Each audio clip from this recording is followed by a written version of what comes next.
Hello అండి, నా పేరు సునీల్ కుమార్. నేను కాస్మెటిక్ డెంటల్ సర్జన్, ప్రైమ్ డెంటల్లో వర్క్ చేస్తానండి. ఇది క్లినిక్ వచ్చేసి సంగారెడ్డిలో లొకేట్ అయింది.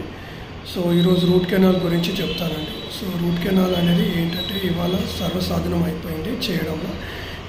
రూట్ కెనాల్ చేయడానికి కారణం ఏంటి అంటే మొదటగా చాలామంది పన్ను నొప్పి రావడము, పంటి నొప్పి రావడం వస్తుంటారు తరచుగా హాస్పిటల్కి. సో అలాంటప్పుడు కండిషన్ డయాగ్నోస్ చూస్తాము. పన్ను బాగా పాడైనప్పుడు, పుప్పన్ను అయినప్పుడు, లోపల ఉండే నరాలు దెబ్బతిన్నప్పుడు అప్పుడు రూట్ కెనాల్ అనేది సజెస్ట్ చేస్తాము. సో రూట్ కెనాల్ చేయడానికి ఉన్న సింపుల్ టెక్నిక్ ఏంటి అని అంటే జనరల్గా ఇప్పుడు ఆల్రెడీ అందరూ మిషన్స్ వాడుతున్నారండి. ఇప్పుడు కంప్లీట్గా మిషన్ తోటి త్వరగా అయిపోతుంది చేయడం అనేది. ఒకప్పుడు అంటే మిషన్ లేనప్పుడు అప్పుడు 3-4 సిట్టింగ్స్ తీసుకునేవాళ్ళు. ఇప్పుడు మిషన్ రావడం వల్ల 2 సిట్టింగ్స్లో ఈజీగా అయిపోతుంది.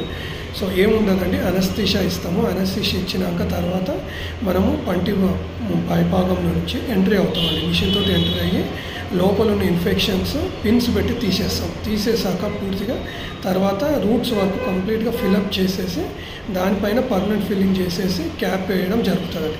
సో దీనివల్ల ఏంటి అని అంటే మన టూత్ని తీయకుండా మనం రిస్టోర్ చేసుకుంటాం. దీనివల్ల ఫర్దర్గా మనం ఇంకా అన్నీ తీయకుండా అన్నీ తినొచ్చు, నవ్వచ్చు, అన్నీ చేయొచ్చు. సో ఇది రూట్ కెనాల్ ప్రొసీజర్ అండి. Thank you.